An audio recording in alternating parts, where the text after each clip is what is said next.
There's something that always fascinated me about something that went fast.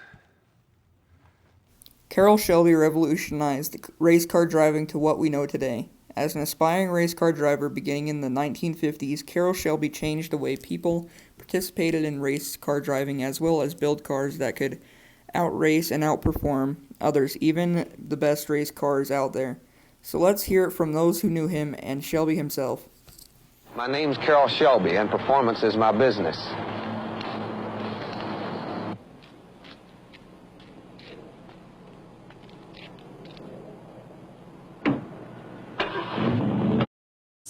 Most people think of Carroll Shelby as the inventor of the Cobra and a car builder, but in the 1950s, he was one of America's very best sports car racers. Shelby now drives Aston number 5 through the Essex. And with 8 hours still to go, Ferrari number 14 leads Aston Martin number 5 by 3 laps. As he speeds his green Aston Martin around the 8.5-mile circuit, his heart is starting to fail. The pain is excruciating. I knew that I had hereditary problems, and my father died at 46 years old with it, so I figured there was nothing that could be done. The pain grew so great, Shelby would sometimes double over in agony. The only relief was temporary and came in the form of nitroglycerin pills, which he'd place under his tongue as he drove. By doing this, he was somehow able to continue racing for hours on end. Shelby and Salvadori kept the pressure on Ferrari. And as the race wore on, the usually reliable Ferrari started to break down, and the Aston Martin was closing in. Whilst it will stand, Shelby brings the Aston onto the same lap as the sick Ferrari. And now the Ferrari's race is run. Jean de Vienne brings his crippled car into the pits to retire. Now the winner pulls in to be submerged beneath a seething mass, eager to acclaim a resounding victory. A victory as richly deserved as it was long awaited. To do what Shelby did, be part of a two-man team, race 24 hours with a heart condition and come out on top on the world's biggest stage in racing, this is a feat that will never be duplicated. In 1960, Shelby retired from race car driving due to ongoing medical issues related to his heart and began a passionate career of building the future of modern race cars. Along in 1961, I was thinking of buying Corvette engines just through a dealership and building my prototypes. And I drew up 3 or 4 plans for chassis. And suddenly I read in a magazine that AC cars in England had lost their contract. They'd stopped building the Bristol engine. They were looking for an engine supplier. They're using a 6-cylinder Ford. I was selling Goodyear racing tires. I was the distributor. And I had to go to Pikes Peak to the hill climb. And the people from Ford were there, and I talked to him, and I said, "Hey, you have a new engine, and I have an idea for a sport car that will blow off the Corvettes."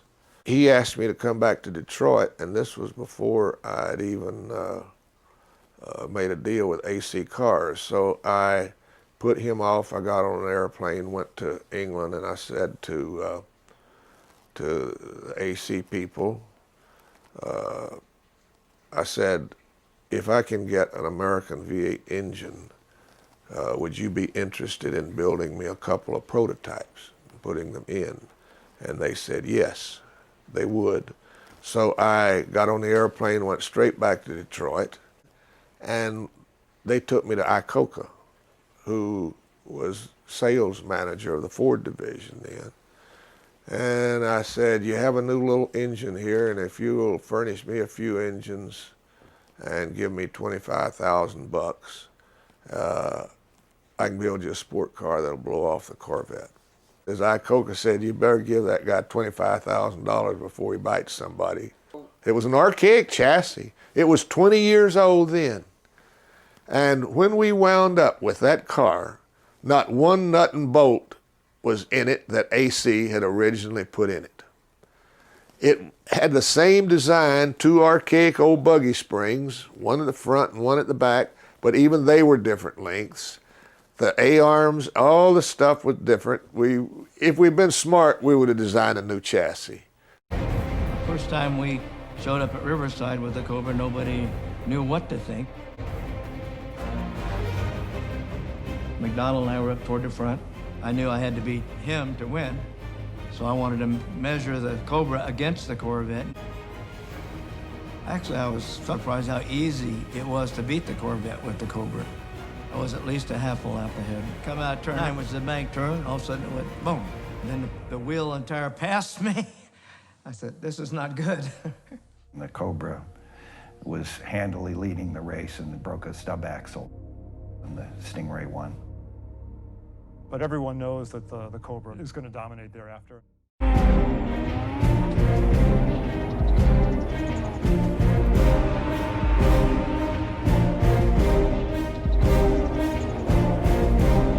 We're running 35, 40 hours on the cars without even overhauling them now, which is phenomenal. That's even better than Ferrari is. They've been reputed to be the most reliable cars, and I think we even got them beat on that now, so I'm not worried one bit about the 500 miles. In fact, I wish it were 1,000. Carroll Shelby and his Cobras win the Manufacturers' Championship. Cobra creator Carroll Shelby has realized his ambition. We won the Drivers' Championship, the Manufacturers' Championship, and of course the USRC Championship. But the real deciding factor in '66 and '7 was the fact that Phil Remington, the old hot rodder, pre-war hot rodder that made the Cobra what it was, it wound up, didn't have one bolt in it from AC cars when we finally put it back together and got it in racing trim. And he figured out how to change the rotors in 1 minute. When we took off from the starting line in '66 and '67, we weighed 4,000 pounds with a driver and a gasoline. Kinetic energy at the end of that 3.5 mile straight was so high from brake temperatures and so forth that the brakes would have probably lasted 2 or 3 hours, and that would have been all. But he figured it out. That was the key to us winning the race in '66 and '7. Of course, there's a lot of other work. We had engines, gearboxes that lasted. We had some very good people taking care of the cars, but the fact that we could change the brakes in 1 minute was the key. Ford won 4 straight years. Lee Iacocca called me one day and he says, Shelby, I want you to come back and talk to me about building a hot Mustang. And I thought, oh, no, this is a secretary's car. Sells for $23.95. And so I rode back there and I got on the airplane, went back.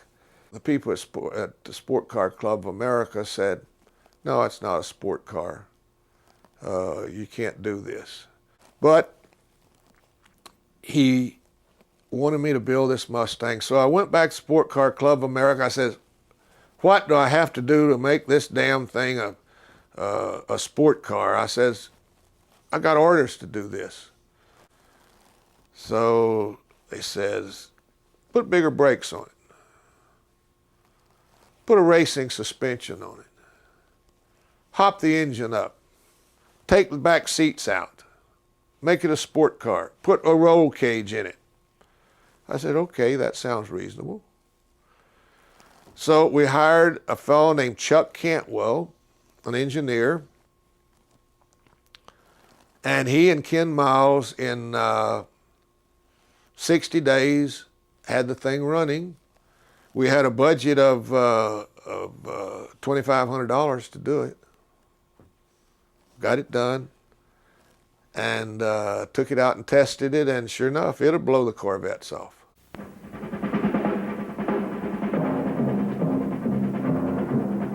The man, Carroll Shelby, engineer, race driver. The car, the Shelby Mustang GT. To build my kind of car, I had to take an existing car and modify it. I could have chosen any set of wheels I wanted. I picked Mustang. Mustang is styled right, lean and strong looking, not fat and round. And Mustang has that long list of features and options. I'll tell you, when it comes to imitations, I've seen some, but competition for the original, I haven't seen any. Only Mustang makes it happen. These aren't just words, it's a fact.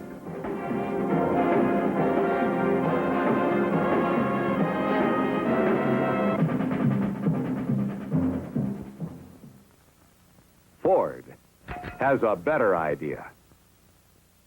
I like to build cars. That's it.